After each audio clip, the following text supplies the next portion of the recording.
এই জায়গাকে নৃসিংহপল্লী বলে বা দেবপল্লী বলে।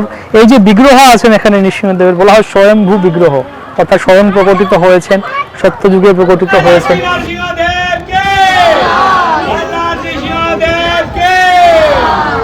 এই পুরো অংশটি তখন ছিল দেবপল্লী, সত্যযুগের সেই কথা। এখানে এই কুণ্ডে, এই মন্দাকিনী নদীতে, এখানে এই সরোবরে তিনি হস্ত ধৌত করেন এবং এখানেও পুরো সরোবর কুণ্ড লাল হয়ে গেছিল। তাই এটা ভগবানের হস্ত প্রক্ষালন ক্ষেত্র। ভক্ত প্রহ্লাদকে যিনি রক্ষা করেছেন নরসিংহদেব, সেই নরসিংহদেবের মন্দির ভক্ত বিঘ্ন বিনাশনকারী শ্রী শ্রী ভগবান নৃসিংহদেব, হিত নৃসিংহ পরত নৃসিংহ, যত যত যামি তত নৃসিংহ, গহিয়ে নৃসিংহ হৃদয়ে নৃসিংহ, নৃসিংহ মহাদেব শরণং প্রপদ্যে।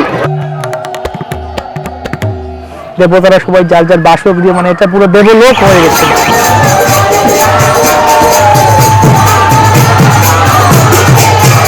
অভিষেক করে ভগবান নরসিংহদেবকে খাঁটি দুধে করবর্ণ করে পায়ে স্বর্ণকে ভোগ দিতে হবে, তাতে উনি প্রসন্ন হন। নরসিংহদেবের কাছে যা মানসিক করবে তার আশা পরিপূর্ণ হবেই, ষোলখানা পরিপূর্ণ হবে।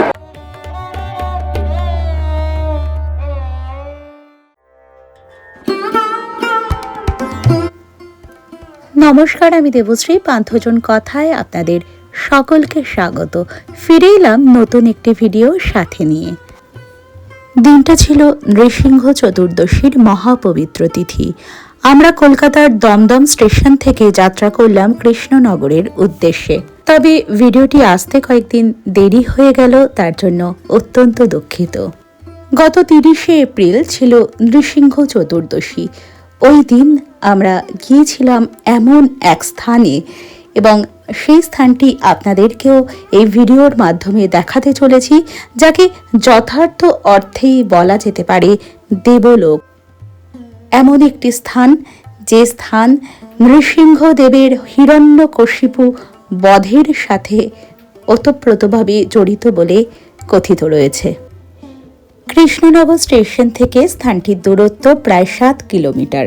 কৃষ্ণনগর স্টেশনের সামনে থেকে টোটো নিয়ে আমরা সেই স্থান অর্থাৎ ঠাকুরপল্লী বা নৃসিংহপল্লী বা দেবপল্লীর উদ্দেশ্যে রওনা দিলাম। কৃষ্ণনগর স্টেশনে নেমেই কিছুটা এগোলে সামনেই পেয়ে যাবেন টোটো স্ট্যান্ড।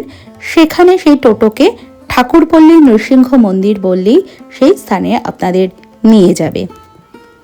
টোটো ভাড়া 60, 80, 100 এর মধ্যেই থাকে, একটু দরদাম করে নিলে ভালো হয়।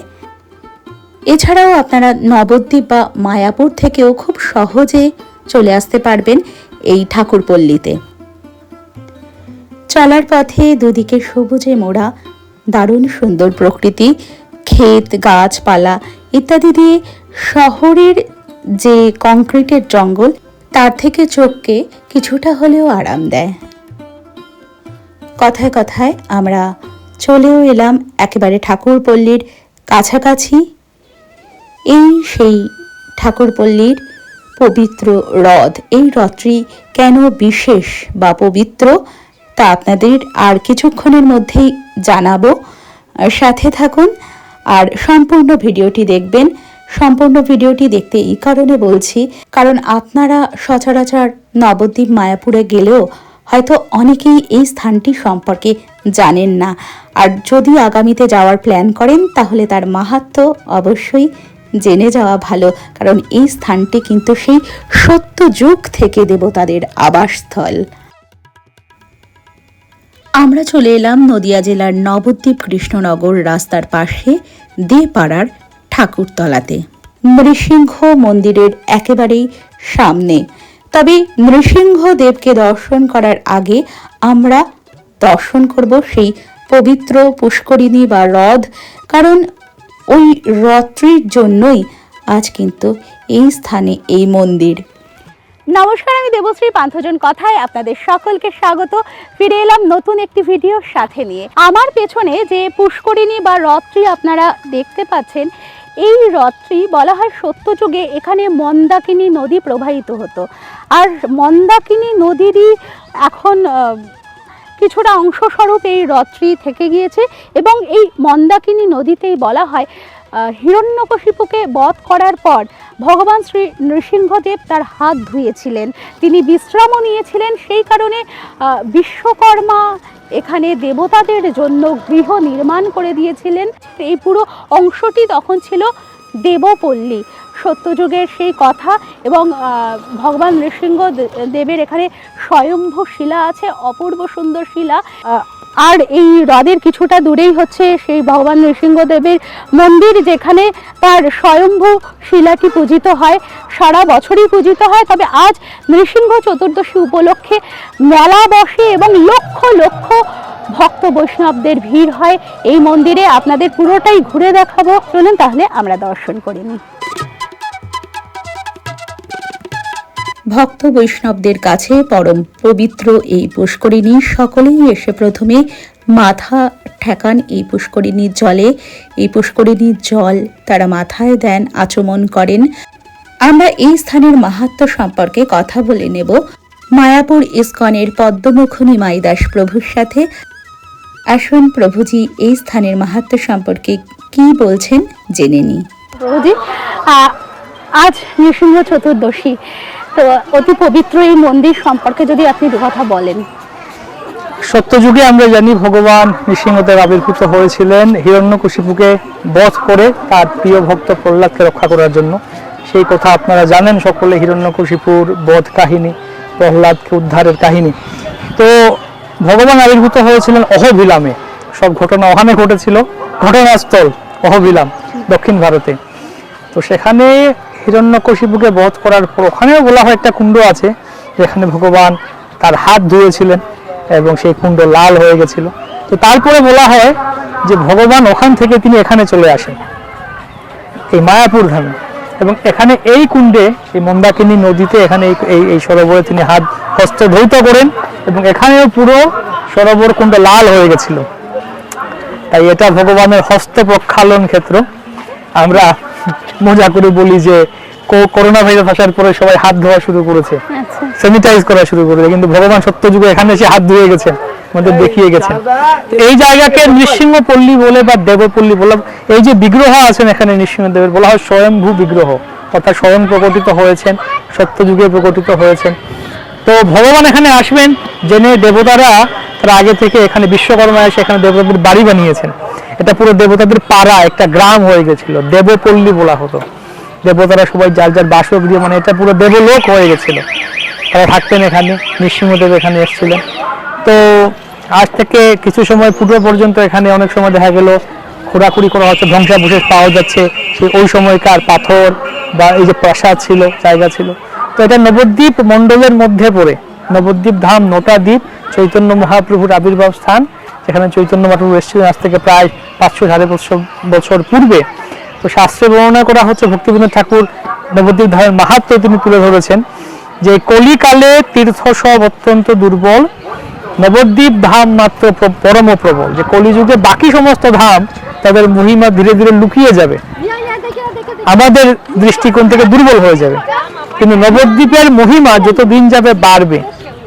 এটাই হচ্ছে ঠিক যেরকম কৃষ্ণ হচ্ছেন পরমেশ্বর ভগবান, সমস্ত অবতারের অবতারী, নবদ্বীপ ধাম হচ্ছেন, নবদ্বীপ সর্বতীর্থ অবতংশ হয়, সমস্ত ধামের মূল। তো নবদ্বীপের মধ্যে অন্যতম একটা বিশেষ স্থান এই গৌদ্রীম দ্বীপের নৃসিংহপল্লী, যেখানে স্বয়ম্ভু নৃসিংহদেব আছেন। তিনি সকলের বিপদ দূর করুন, সবার আধ্যাত্মিক এবং ঐহিক পারত্রিক সকল মঙ্গল করুন, আমি প্রার্থনা করি আজকে তার আবির্ভাব তিথির দিনে। বলছি, আজকে নরসিংহদেবের আবির্ভাব তিথি, আমাদের দর্শকদের উদ্দেশ্যে একটু কিছু বলুন, আমরা কি করে নৃসিংহদেবের কৃপা পেতে পারি? নৃসিংহদেবের কৃপা পেতে গেলে তার যে, অর্থাৎ যে কোনো কারো কৃপা পেতে গেলে তাকে খুশি করতে হবে, তিনি যা চান সেরকম করতে হবে।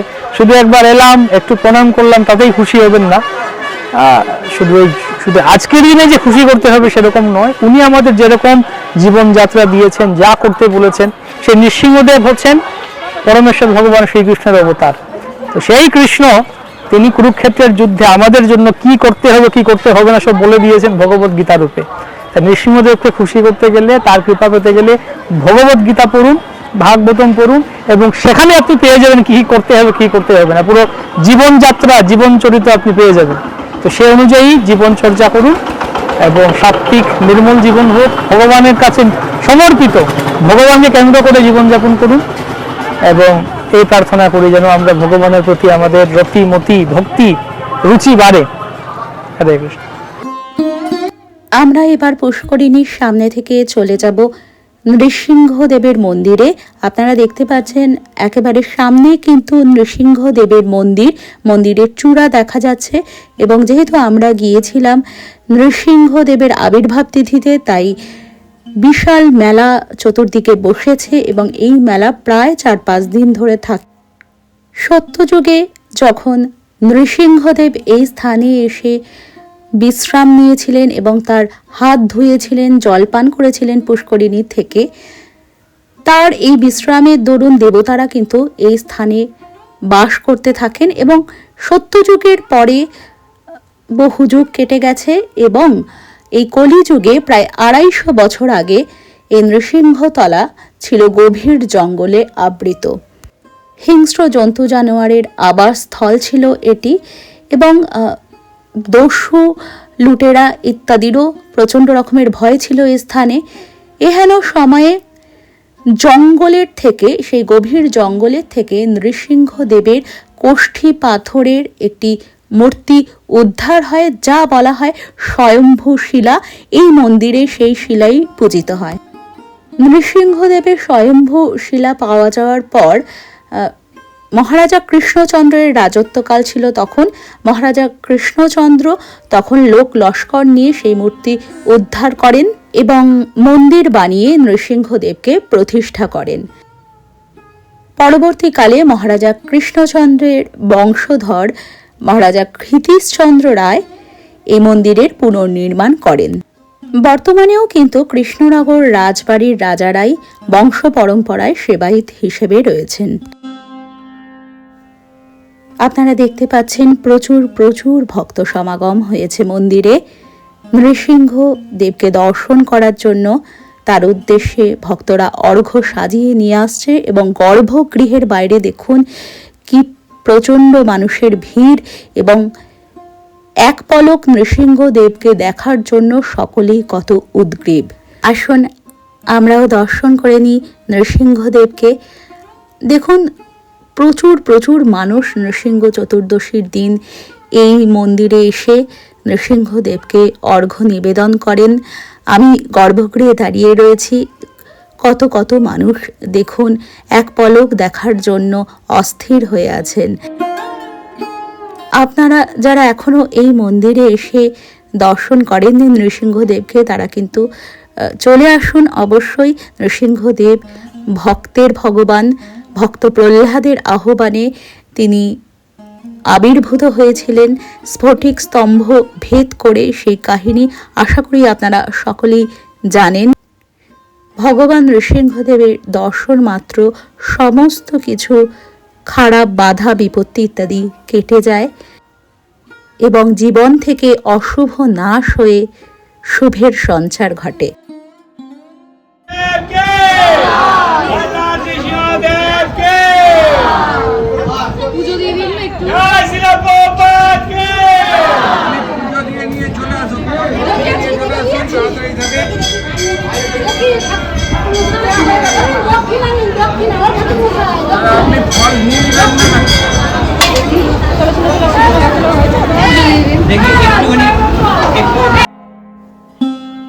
ভগবান শ্রী বিষ্ণুর 10 অবতারের মধ্যে চতুর্থ অবতার ভগবান নৃসিংহদেব। প্রাচীনকালে হিরণ্যকশিপু নামে এক মহাশক্তিশালী এবং দুর্ধর্ষ অত্যাচারী অসুররাজ ছিলেন। তার ভাই হিরণ্যাক্ষকে ভগবান বিষ্ণু বরাহ অবতারে বধ করেছিলেন। ভাইয়ের মৃত্যুর প্রতিশোধ নিতে তিনি বিষ্ণুর পরম শত্রু হয়ে উঠেছিলেন। তিনি নিজেকে অমর এবং অজেয় করার জন্য ব্রহ্মার কঠোর তপস্যা করেন এবং ব্রহ্মা তপস্যায় সন্তুষ্ট হয়ে তাকে বর চাওয়ার জন্য বললে তিনি প্রার্থনা করেন অমরত্বের। তবে অমরত্ব দেওয়া সম্ভব নয় এই কথা ব্রহ্মদেব জানালে তিনি কিছু শর্ত রাখেন। তাকে যেন মানুষ বা কোনো পশু বধ করতে না পারে, দিনের বেলা কিংবা রাতের বেলায় তাকে যেন বধ করা না যায়, তাকে ঘরের ভেতরে বা বাইরে যেন বধ না করা যায়, তাকে ভূমিতে কিংবা আকাশে বা জলে যেন বধ না করা যায়, তাকে কোনো অস্ত্র বা শস্ত্র দ্বারা যাতে বধ না করা যায়। এই সমস্ত শর্ত রেখে তিনি ভাবলেন এরম শর্ত আরোপিত হলে কখনোই তাকে বধ করা যাবে না। আর ব্রহ্মদেবও সেই বরে রাজি হয়ে গিয়ে তাকে বর দান করলেন যে এই সমস্ত শর্তগুলো মেনে যদি কেউ তাকে বধ করতে পারে তবেই তাকে বধ করা যাবে, নতুবা নয়। এই অসুররাজ হিরণ্যকশিপুর ঘরেই জন্ম নিয়েছিল পরম বিষ্ণু ভক্ত প্রহ্লাদ। বিষ্ণু ভক্তির কারণে শিশু প্রহ্লাদের উপর পিতা হয়েও হিরণ্যকশিপু অমানসিক অত্যাচার চালান এবং তাকে নানাভাবে হত্যা করার চেষ্টা করেন। অবশেষে প্রহ্লাদের ডাকে স্ফটিক স্তম্ভ ভেদ করে ভগবান নৃসিংহদেব প্রকটিত হন এবং হিরণ্যকশিপুকে বধ করেন। ভক্তবৎসল প্রভু নৃসিংহদেবের চরণে কোটি কোটি প্রণাম। সকলেই একবার কমেন্ট বক্সে অবশ্যই লিখুন ভক্তবৎসল ভগবান নৃসিংহদেবের জয়।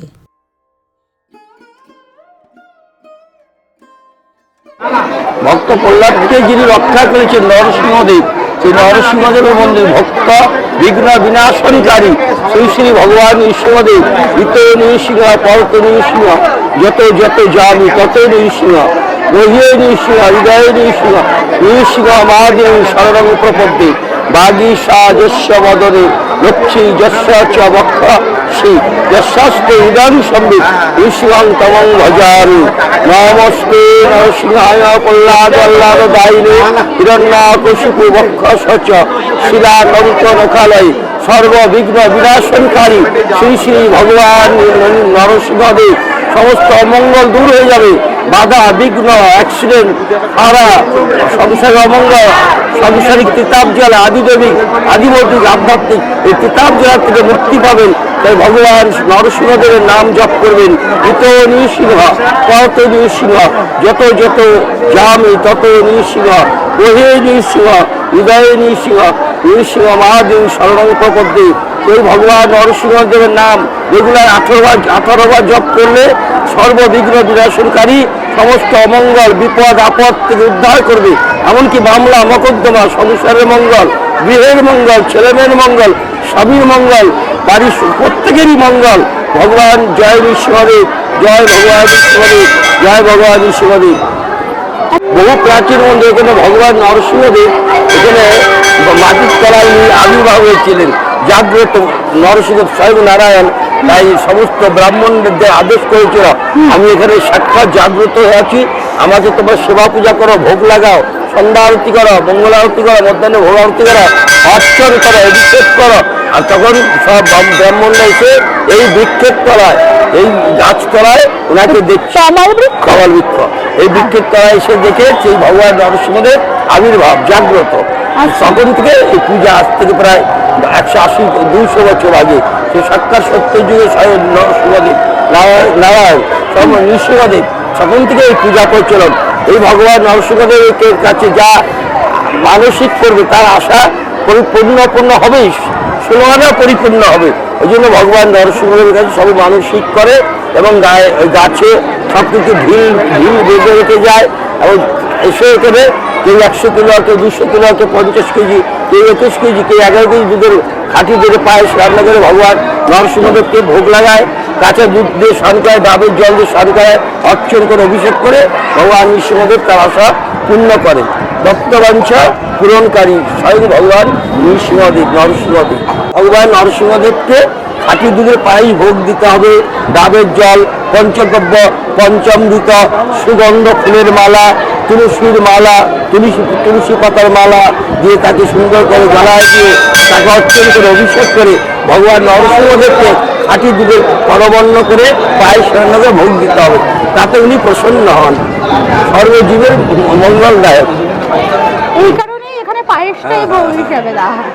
স্বয়ং নারায়ণের সরৈশ্বর্য, শঙ্খ চক্র গদা পদ্মধারী স্বয়ং বিষ্ণু, স্বয়ং নারায়ণ। বিশ্বং ব্যাপতি য সর্ব বিষ্ণু, বিশ্ব ব্রহ্মাণ্ডের মালিক স্বয়ং বিষ্ণু। তা বিষ্ণুর দাস জনিতা বৈষ্ণব।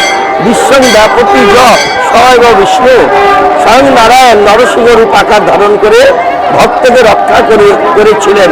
ভক্ত প্রহ্লাদকে ওই স্ফটিক স্তম্ভ মুষ্ট আঘাতে ভেঙে দিলেন। সেই স্ফটিক স্তম্ভের মধ্যে স্বয়ং ভগবান নরসিংহ রূপ আকার ধারণ করে হিরণ্যকশিপুকে নিধন করলেন। সেই নিধন করেছিলেন। ভক্ত প্রহ্লাদ তখন স্টপ করছে, নারায়ণ স্টপ করছে, পিতা উদ্ধার পেয়ে গেলেন, নিজের পিতা। সেই স্বয়ং নারায়ণের হাতে তার মৃত্যু হয়ে গেল। হিরণ্যকশিপু।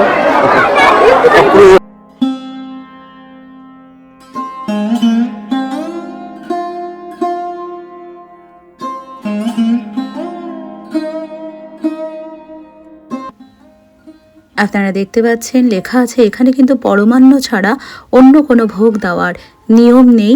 আপনারা যদি ভগবান নৃসিংহদেবকে পরমান্ন নিবেদন করতে চান তাহলে আগে থেকে পুরোহিতদের সাথে যোগাযোগ করে কাঠ এবং দুধ, চিনি, চাল ইত্যাদি নিয়ে আসবেন। তারা পরমান্ন রান্না করে দেবে। এখানে পুরোহিত ছাড়া কেউ পরমান্ন রান্না করতে পারে না।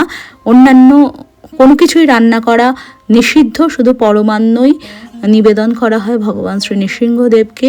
আপনারা দেখতে পাচ্ছেন এখানে মন্দিরের পুরোহিতরা পরমান্ন তৈরি করে ভগবানকে নিবেদন করে সেই পরমান্ন বিলিয়ে দিচ্ছেন ভক্তদের মধ্যে।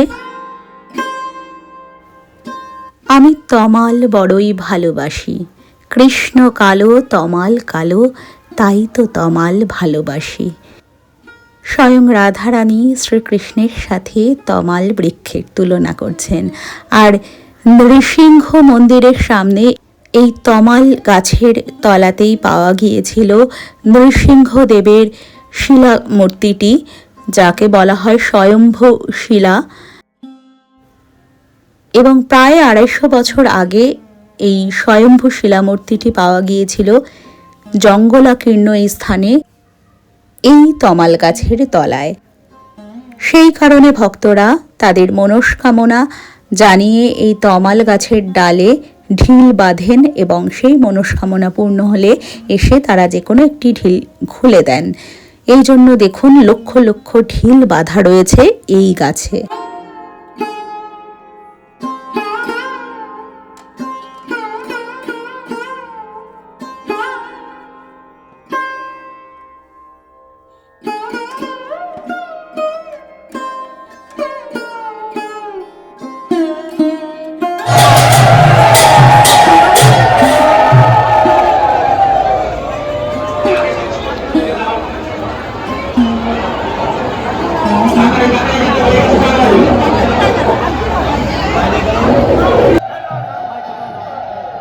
মহিলা ভক্তরানী কিন্তু তাকাচ্ছে শুধু, এতগুলো মায়েরা আছে, সকলে অনুরোধ করে দাও জোরে তো হৃদয়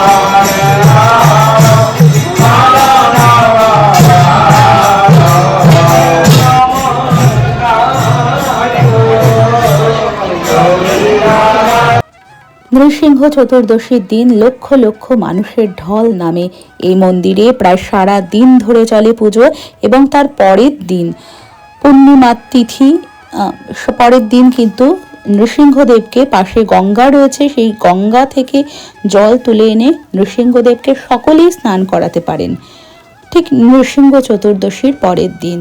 আর দেখুন মন্দিরের গ্রিলের যে গেট, সেই গেটের উপরে উঠে মানুষ এক ঝলক চেষ্টা করছে নৃসিংহদেবকে দর্শন করার, কারণ গর্ভগৃহের সামনে প্রায় হাজার হাজার মানুষের ভিড়।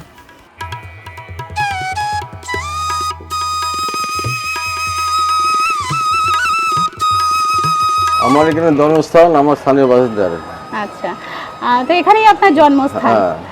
আচ্ছা, তো আপনারা ছোটবেলা থেকেই এই মেলা দেখছেন নৃসিংহ চতুর্দশীর দিন যে এখানে হয়? ভিড় হয় নৃসিংহ চতুর্দশী আগের থেকে ছোট থেকে দেখে আসছি। মোটামুটি কেবলই লোকজন ভর্তি হচ্ছে, মানে জমজমাট হচ্ছে। আগে একদিন করে মেলা হতো, এখন 5-7 দিন হয়। আমাদের লকডাউনে বন্ধ হয়নি, এখানে লকডাউনে পুজো হয়েছে ফাঁকা ফাঁকা হয়ে। পুলিশ প্রশাসন থেকে এসছে, ফাঁকা ফাঁকা করে লোক বসিয়েছে, পুজো ডেলি হয়েছে। দেখতে দেখতে বিকেল হয়ে এলো এবং মন্দির প্রাঙ্গণের মেলা ধীরে ধীরে জমে উঠছে। দেখুন কত কত ভক্তিমূলক বই, নৃসিংহদেবের ছবি ইত্যাদি পাওয়া যাচ্ছে। আর এখনো পর্যন্ত কিন্তু মানুষের ঢল এতটুকু কমেনি। বহু বহু মানুষ পূজা দেওয়ার জন্য দাঁড়িয়ে রয়েছেন। আপনারাও যে কোনো দিন চলে আসতে পারেন এই মন্দিরে। কিভাবে আসবেন আরও একবার বলে দিই। শিয়ালদা থেকে লালগোলা অথবা কৃষ্ণনগর লোকাল ধরে কৃষ্ণনগর স্টেশনে নেমে টোটো কিংবা অটো করে পৌঁছে যেতে পারেন দেপাড়ার এই নৃসিংহপল্লীতে। অথবা টোটো অটোর খরচ যদি একটু বেশি মনে হয় তাহলে স্টেশনে নেমে কৃষ্ণনগর পুরাতন বাস স্ট্যান্ডে চলে আসবেন। পুরনো যে বাস স্ট্যান্ড, টোটো করে সেই বাস স্ট্যান্ডে চলে আসবেন। সেখান থেকে বাসে করে কম খরচে কিন্তু আপনি মন্দিরে পৌঁছে যাবেন। কারণ টোটোর ভাড়া প্রায় 100 টাকা, কখনো 60-80 ইত্যাদি। একটু কথা বলে নিতে হয় টোটো চালকের সাথে। এছাড়া বাতকুল্লা স্টেশন থেকেও অটো করে এই মন্দিরে পৌঁছে যাওয়া যায়। সড়ক পথে নবদ্বীপ কৃষ্ণনগর সড়কের কাছেই এই ঠাকুরতলা বা দেপাড়ার নৃসিংহপল্লীর এই মন্দির। নবদ্বীপ কাটোয়া থেকেও খুব সহজে এই মন্দিরে চলে আসা যায়।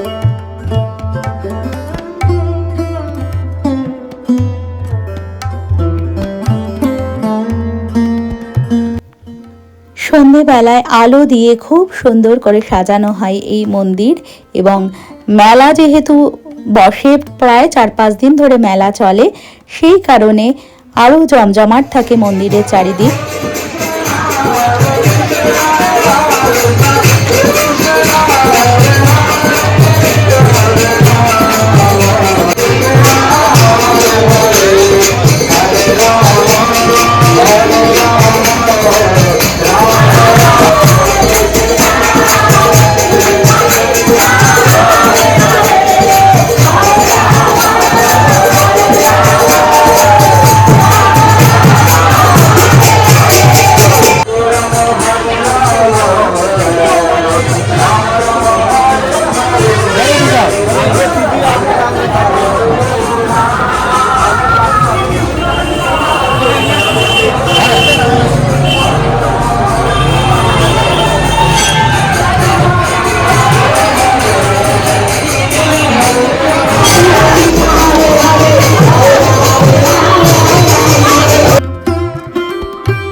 আশা করি ভিডিওটি আপনাদের ভালো লেগেছে। ভালো লাগলে ভিডিওটিকে একটি লাইক করে দেবেন এবং শেয়ার করে অন্যান্যদেরও দেখার সুযোগ করে দেবেন। আর কমেন্টে অবশ্যই জানাবেন ভিডিওটি আপনাদের কেমন লেগেছে। আপনাদের মতামত, ভালো মন্দ সব কিছুই আপনারা জানাতে পারেন কমেন্টের মাধ্যমে। আর যদি এখনও পান্থজন কথা ইউটিউব চ্যানেলটিকে সাবস্ক্রাইব করা না হয়ে থাকে তাহলে চ্যানেলটিকে সাবস্ক্রাইব করার অনুরোধ রইল। সকলে খুব খুব ভালো থাকবেন। নৃসিংহদেবের কৃপা সকলের উপরে বর্ষিত হোক, সকলের সমস্ত বিঘ্ন বিপদ কেটে যাক, এই কামনা নিয়ে আজ ভিডিওটিকে এখানেই সমাপ্ত করব। খুব তাড়াতাড়ি দেখা হবে নতুন একটি ভিডিও সাথে নিয়ে। নমস্কার। পাশেই রয়েছে নৃসিংহপল্লী গৌড়ীয় সেবাশ্রম। এখানে অপূর্ব সুন্দর বিগ্রহ রয়েছে রাধা গোবিন্দ শ্রী চৈতন্যদেবের। আপনারা নৃসিংহপল্লীতে আসলে অবশ্যই এই স্থানটি দর্শন না করে যাবেন না। এই স্থানে সন্ধ্যা আরতি শুরু হয়ে গিয়েছে, সেই কারণে আমরা আরতি দর্শন করলাম। আপনারাও দর্শন করুন। ভগবানের কৃপা সকলের উপরে বর্ষিত হোক। সকলে আপনারা খুব খুব ভালো থাকুন।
Thank you.